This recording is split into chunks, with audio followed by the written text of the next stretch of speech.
Writing, style, informative, imagine a world where no one dies waiting for an organ transplant.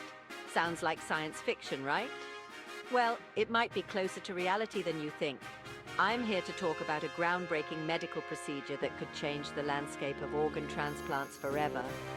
In March this year, Richard Slayman became the first person to receive a kidney transplant from a genetically modified pig.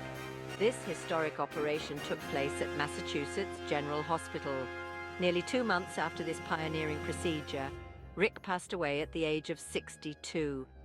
Now, before we jump to conclusions, the hospital has stated that there's no indication his death was caused by the pig kidney itself. But this raises a big question.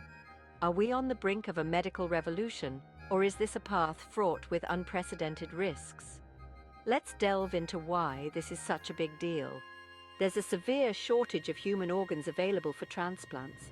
Thousands of patients are waiting, many of whom don't survive the wait. Genetically modified pig kidneys could be a game changer. However, the human body naturally tries to reject foreign tissues. This is where the science becomes crucial.